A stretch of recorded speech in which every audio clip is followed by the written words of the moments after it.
this one down. So we normally have something that weighs that down. Oh, dear. Yeah, yeah. Okay. You can't physically hold it. Got it. Got it. So perhaps. Oh. Okay. Cool.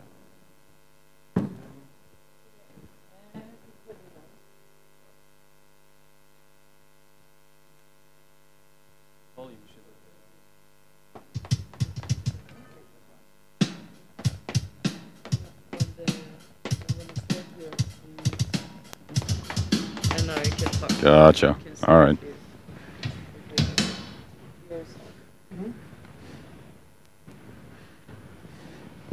Can you hear me?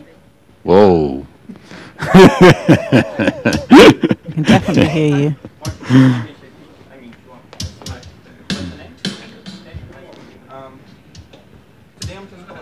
That's fun. All right. Yeah, then you can mute yourself. Okay. Sorry?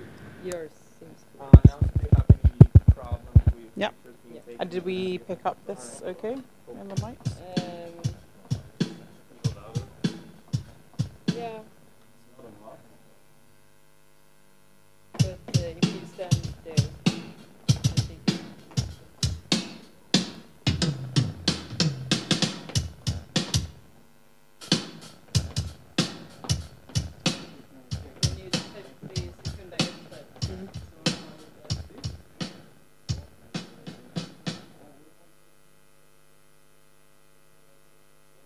Sorry, the lag.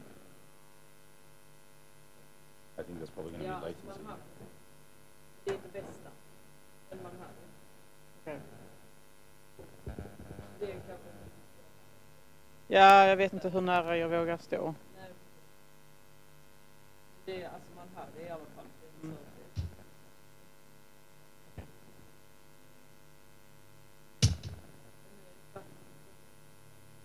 Ja, jag vet inte om vi vill börja nu eller lite senare.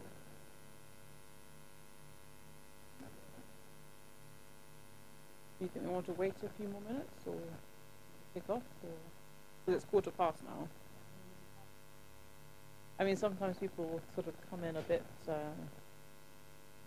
like in the first few minutes once it's gone. So we can start now. That's not the answer you wanted. That's not the answer I wanted.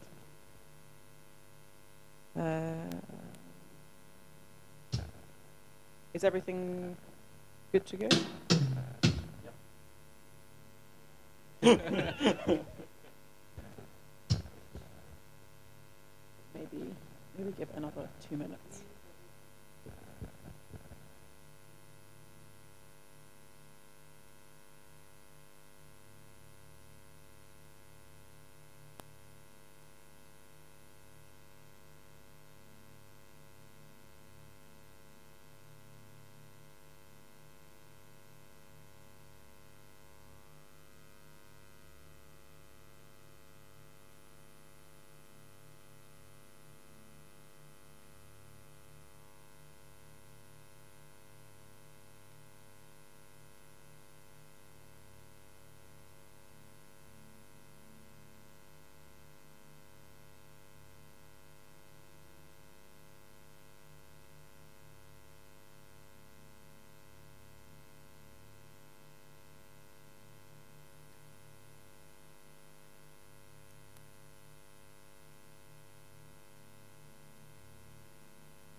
probably going to have to read off it to some extent. That's right. You get to read and I don't. You know the answers. Yeah. Okay, good morning everyone. Thank you for coming. Sorry that we're starting a bit late, but sometimes we have a few stragglers that come in, and so we want to give them the opportunity to get here as well. So we're here at Goto 10 for our Startup Coffee Meetup, which we basically like to have in order to sort of connect entrepreneurs, investors, people that have ideas that don't really know where to go next, or people that are looking for some sort of skill set that they're missing, and maybe they find someone here that can fill that gap. So trying to connect people and build this community in Skåne. My name is Carolina. I'm from Skåne Startups, and I'm a venture advisor there, and I run these events every other Tuesday. And this year we've been trying to get CEOs from different startups in the community to come by and have a little Q&A session so we can get to know the different startups on a little bit of a deeper level, and then also to give a little bit of a focus to each of the sessions, so like food tech or marketing, or in this case, hardware tech. And at Goto 10, we normally have Aisha around, who's the sort of facility manager, but she's not here, so I'll tell you a little bit about Goto 10. It's a free sort of office space, so you can sign up on their website and get a membership card, and you can come in here and use the space as you like. They have a podcast room, they have little telephone suites, little meeting areas, and it's quite nice if you're a startup to have somewhere where you can actually come to have your meetings, have your office space, all these sort of things. And the way that they get their funding is through domain names which end with .se and .nu. I think they get 100 krona per year, if I'm correct, for every single one of these domains. And so that's why they can actually open up facilities like this all across Sweden to be able to, be open and free for people. Anyway, so one last thing, the toilets are around there in case you need them. And JP here will be taking photos and videos and things throughout the morning. So if you don't want to be in any of those things, which we will use on the social media afterwards, please go and tell him that you don't want to be there. Otherwise, if you don't let him know, we'll assume that it's okay. Okay, so this morning we have George from Freedrum. And I think we're going to kick off with a live demo of their product, which is an air drumming kit. And then we will dive into some questions with George. Sounds great. Perfect. Sounds great. Roy, take it away.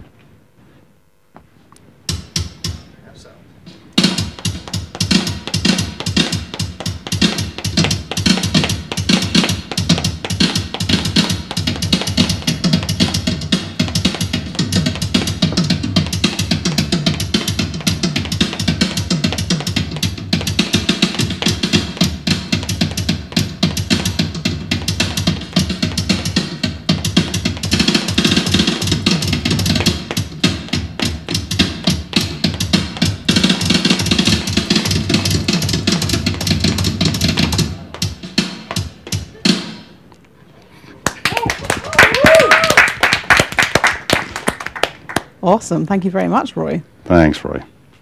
Right. So, to follow that with a slightly more calmer pace, a little bit of an introduction to George. So I'm going to read a little bit off here because you have quite an extensive background. Oof. But so we have George here, who is the CEO of Freedrum, which is basically producing these kits as well as an app for drumming.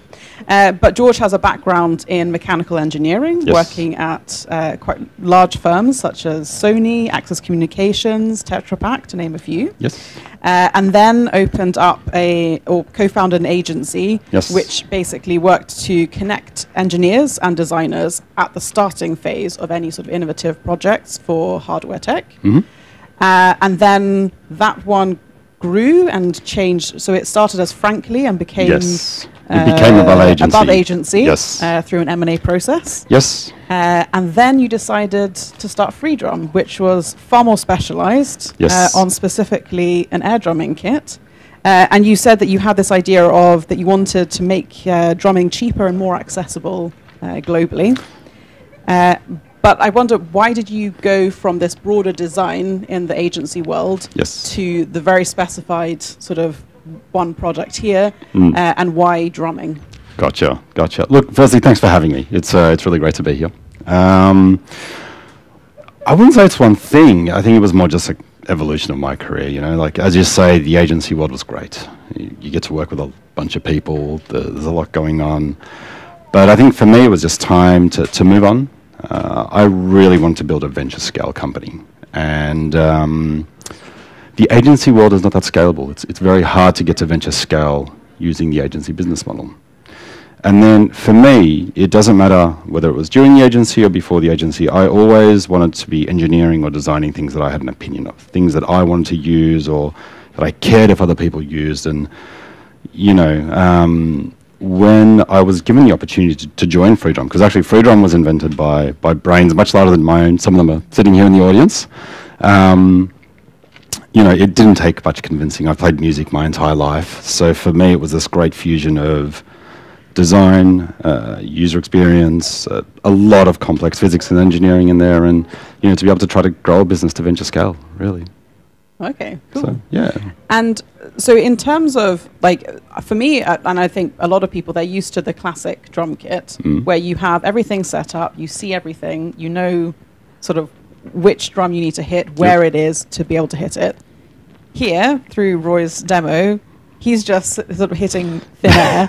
So how does Roy, or how does any beginner, in fact, not that you're a beginner, anyone sort of beginning drumming, if they pick up this, how do they know where to hit, and how intuitive is it for a beginner? I mean, look, I'll start off by saying learning a musical instrument is not intuitive. Like, it's challenging, it's hard, and it doesn't matter if it's free drum or if it's a guitar or if it's a traditional kit. It doesn't matter. It's gonna take some work. I think for us, specifically the virtual part, it's a question of design. It's something that we spend a lot of hours sort of figuring that part out.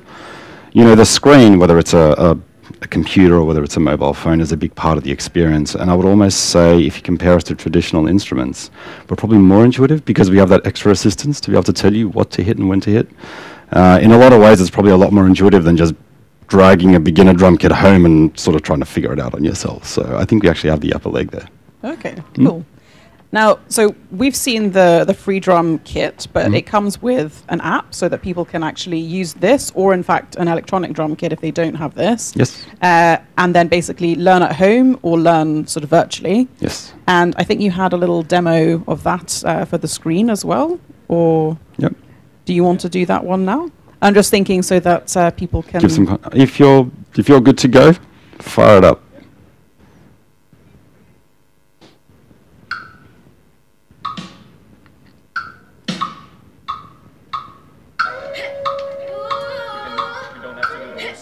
Yep.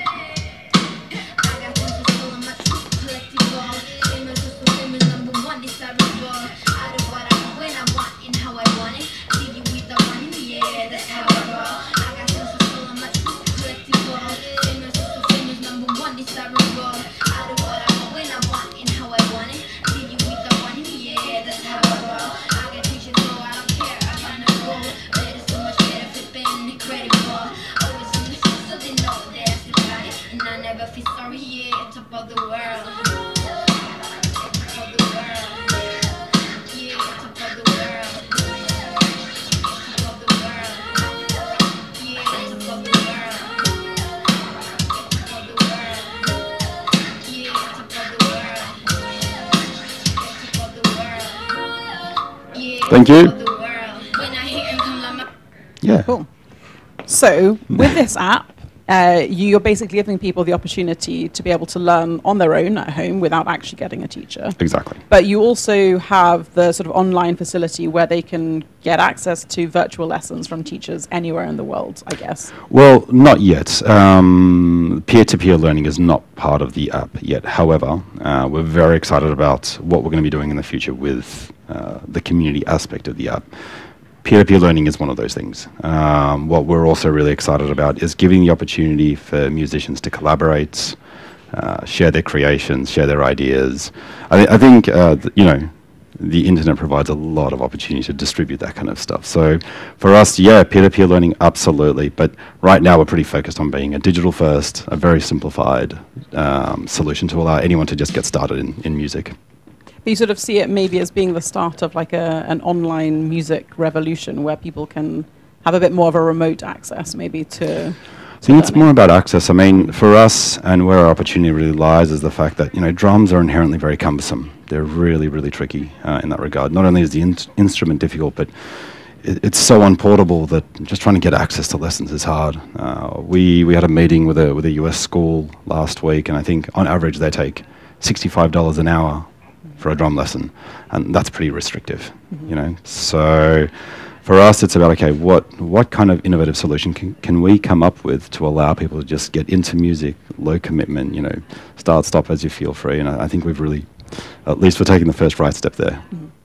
And how intuitive is it when you go from this, like, so I guess you want to be able to practice with this, learn with this, but then maybe if you're going out and doing a gig, how intuitive is it? Because I guess here you don't have any of the, not hitting any physical drums. Like, how intuitive is it going back and forth between? Look, I guess that's very much an individual thing for player to player. From what we've seen, people move pretty fluidly between the two, because we've tried to bridge the gap between the two as closely as we can. You know, what's something that we fight up against a lot, particularly from professional drummers such as Roy, is that, well, it's not a real drum kit, or you don't hit something. And I think the way we try to explain it is that the majority of drummers, even if they've committed to having a drum kit, you know, they're 99% of the time they're not near their drum kit. So we're not really competing with a drum kit. We're competing with not playing music at all. That's the way we see it. So, you know, part of the design process has been to make the experience of Freedrum as close to a traditional kit as we possibly can. I think I've seen some sort of reviews on your website of people when they're traveling, sitting in their hotel room, still being able to do this. So it really sort of is giving them that access to be able to play, like, and practice literally, like when they're waiting for a bus, maybe they can pull it out for a few minutes. Absolutely. Because I mean, really, I mean, if you don't have your drum kit, the best alternative out there is a practice pad, which is literally a small piece of rubber that you just tap, or the back of a bucket or something. I don't know, but yeah, so I think we've created a much nicer bridge there. And do you see, like, have you got any visions for other instruments that you can apply, like, this technology or a similar technology to? Yeah, we go back and forth on that a lot. I think for now, we're pretty dedicated to the drumming vertical. Like, that's really where we want to be. We think there's a lot of space for us to grow here. I mean, right now we're a direct-to-consumer solution, so we have a relationship with individuals out there. I think the next step for us will be schools. So what does Freedrum look like in a school environment? You know, it's a different piece of hardware, it's a different piece of software. But you know, for the coming years, it's definitely going to be the drumming vertical. You know, what I've learned throughout my career is that being a startup, you have to be just as good at selecting which ideas you're going to pursue as to which ones you're going to ignore. And we'd love to do, you know, singing and guitar and everything, but we'd like to get really, really good within the drumming space for the time being. Do you see someone like sort of the garage band, like, or like the, like, I can't remember the name, but like different games where they have like the little guitars and things, that this can be integrated as another option in that experience for like different game software? I think technically it could be. What we've seen though is that, you know, that's very much like a gaming experience, and it's great. I loved it, you know. We're trying to be a music instrument company first as opposed to a gaming company first. We're borrowing from the gaming industry. I mean, you know, we're trying to learn how they manage to get people to look at a screen for 6 hours a day, you know. But whereas that is very much a game and entertainment thing, this actually does have a lot of theory behind. You know, I think a lot of Roy's knowledge as to how you teach people is actually baked into the software. So we're trying to digitalize that. Okay, brilliant. So it's like the software is coming from professional drummers in the startup. It's coming from that sort of pedagogical approach as opposed to just very much sort of quick fix gaming approach. Very much so. Very much. I mean, like Roy's here, so he can talk about it afterwards, and Phil here is as well. So absolutely, we've tried to sort of basically, if you've decided to learn drumming and you would go to a drum teacher, all the steps you'd go through for the first 2 years, we've tried to digitalize that and scale it and distribute it via the internet, pretty much. Perfect. Brilliant. So with tech companies, you have sort of software tech, which you are partly, but also hardware tech. And software tech is often sort of easier to fund because there's sort of lower sort of capital entry than hardware. So how have you found that sort of aspect, like in terms of starting the hardware part and getting that initial funding? Good question. Yeah, look, I mean, hardware companies are definitely not in vogue with investors at the moment. They're really not. You know, specifically with Freedrum, the way it originally started with our own capital, so we just put in our own funds, and then we managed to leverage crowdfunding to show the first demand. I think generally, even though hardware is not sort of the favorite space for investors at the moment, generally, if you have a good business idea and you've shown that you've got product market fit, as they tend to say, and you've got a team that they believe can bring this idea to fruition, you will get funded, and that's what we experienced. But yeah, for us, the first steps was just our own cash, to be honest. So okay, cool. Yeah. Nice to have that, I think, especially for a hardware one. Yeah. But in terms of the technology that you have, do you have any patents which have helped in terms of getting funding and sort of securing your position in the space? So 2 parts to that. We do have a patent. So everything that Roy is holding, we've applied for a US patent. So it's in the process. So, you know, fingers crossed it gets approved.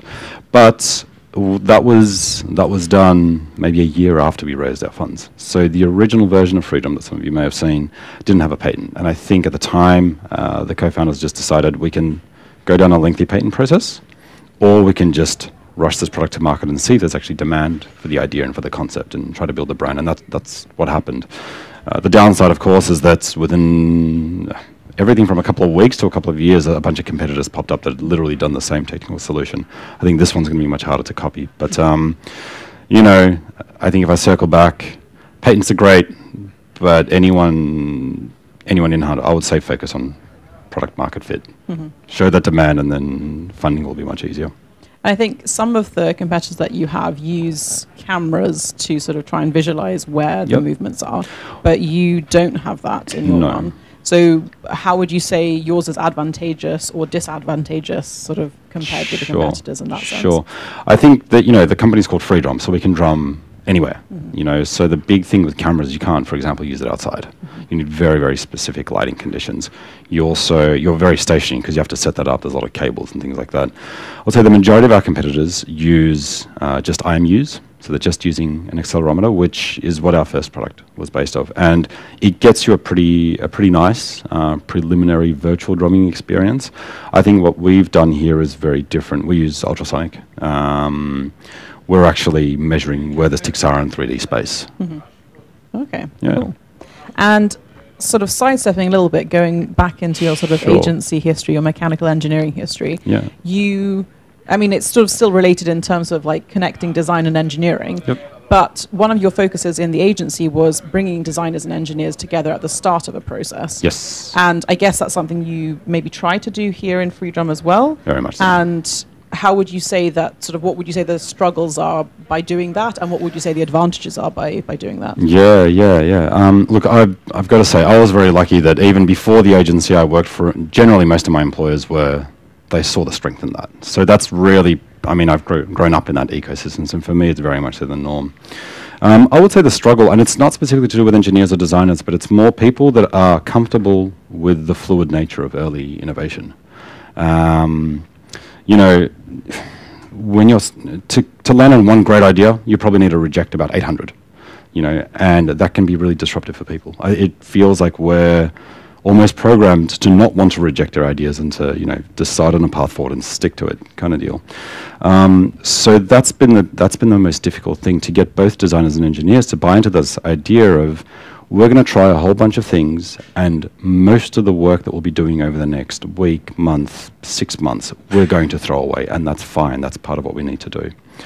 The advantage, of course, is just when you find that special mix of people that do buy into that and are really comfortable with that, the speed with which you can generate new ideas and how quickly and the fidelity to which you can actually test those ideas off is really magical, you know. I would say the other advantage really is that, you know, if you don't do that, the outcome of the product at the end when it comes to market is very different than what the original vision is, which is something you kind of want to avoid. Mm-hmm.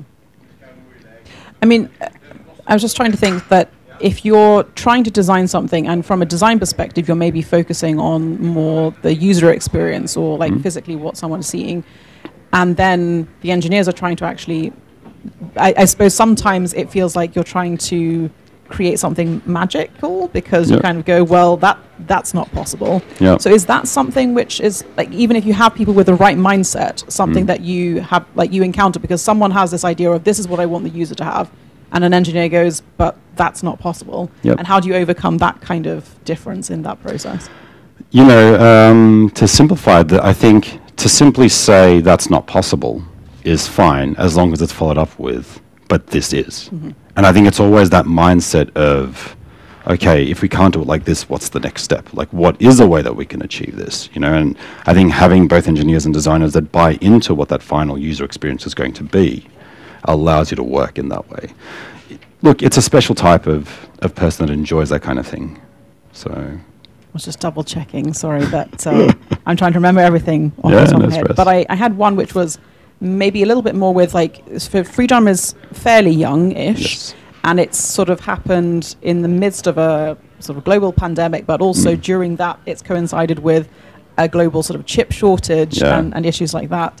And obviously you need things like that going into your product. So how has that impacted sort of the growth and then also, like, I suppose, costings that you have? Badly. to put it bluntly. Look, you know, to answer your question directly, it's caused the cost of the product to go up for us, and it's caused delays in our ability to fulfill orders. You know, we've been really lucky in that we've got really understanding customers and really understanding investors that sort of have allowed us to take the time needed to work through it. And I wouldn't say we've cleared the obstacles yet, but we're just systematically trying to break down a very large problem into very consumable steps and just working our way through it. But it feels like we're getting there. And you're on the second iteration of the hardware. Yes. And I think it's still up for pre-order. Yes. So how many units do you have, and when are those being delivered, and when do you have like a next round of your second product? Yeah, absolutely. So we're actually starting the SMT machine tomorrow morning. So that's exciting. So those are the first units that are going to be built. Our ambition is to fulfill, we're going to be producing 5,000, which is our first batch. And they have almost entirely been sold out, which is, you know, out of all the problems that we have to deal with, that's a nice problem to have. Our ambition is to try to fulfill them by the end of the summer at latest. It all comes down to the availability of chips, and what our factory capacity is going to be. But we're already starting now to source new components and to see how we can scale our production to make sure, you know, we can already start producing the next batch straight after that. So. And for the app at the moment, I suppose that one has been up and running, but is still under development for a while. But what is your sort of subscriber base to that look like, and how's the growth of that been going? Yeah, it's been okay. It's been okay. I think for us, we're still struggling to shake off our image as a hardware company, to be honest. We do have, like, certain metrics have been really, really good. We are able to slowly grow our user base every month, which is a good thing. And the other nice thing is that when somebody tries our app or when they subscribe, we've got a pretty low churn rate. We'll see how that changes when we go to scale.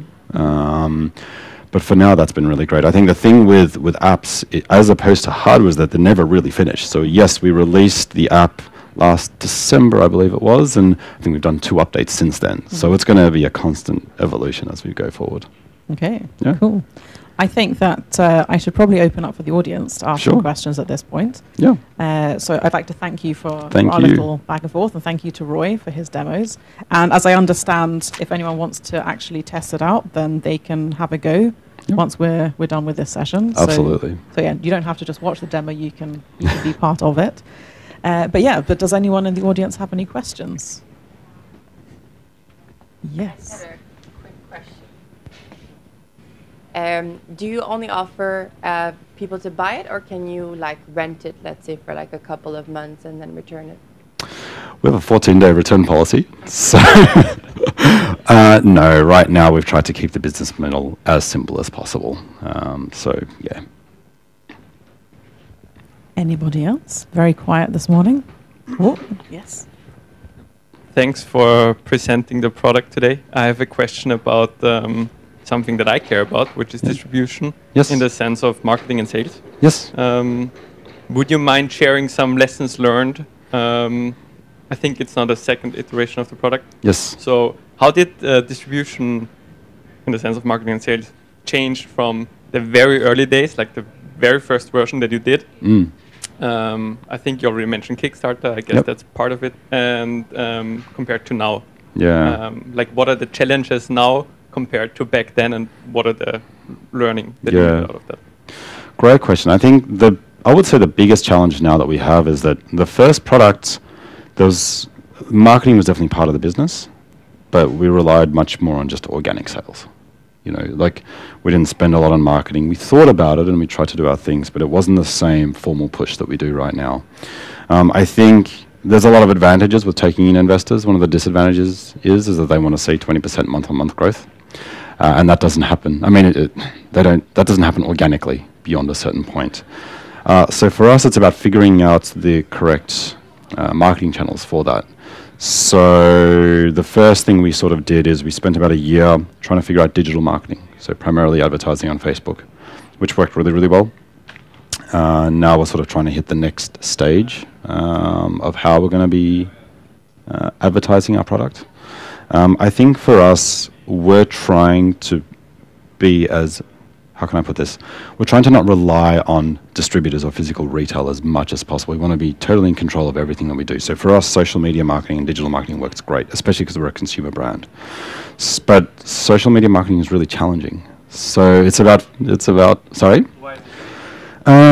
Because everyone's doing it, you know, and it's, you know, you're sitting on the side of a hill that could collapse at any time if Facebook changes their algorithm or Google changes their algorithm. You have to sort of keep pace with that. So, you know, it's about, you can always just throw more money at it, but it's about sort of scaling it cost effectively. So that's what the challenge is, really. Okay. Nice. I'm happy to talk about it more afterwards as well. Yes. Great idea. I love it. Thank you.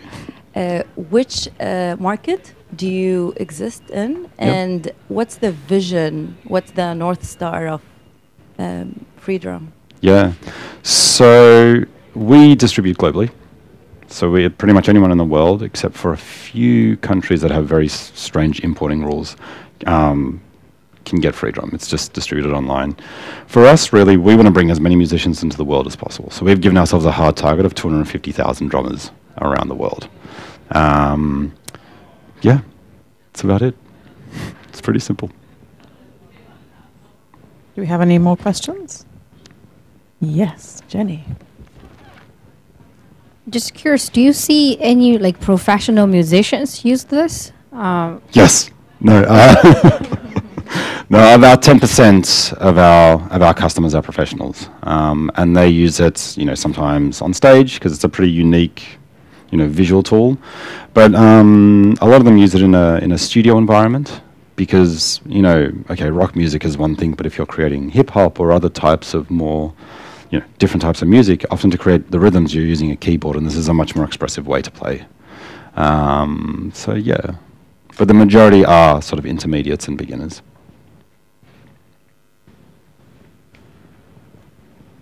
Okay, are we done with our audience questions? I think so. But I mean, everyone can also come up and chat to you all afterwards. So yeah, maybe off the pressure of camera. But with that, I'd like to say thank you again. Thank you for having me. I really enjoyed. I met you at Almi in I met all of you, in fact, from Freedrum at Almi in the autumn. Yes. And you've stayed in my mind since then, and therefore I'm really glad that you guys can make it today. Thank you for having us. And yeah, so thank you, Roy. Thank you, George. Cheers. And now we'll have a little bit of coffee, mingle, and test out Freedrum for anyone that's interested. Perfect. Cool. Cheers. Thank you.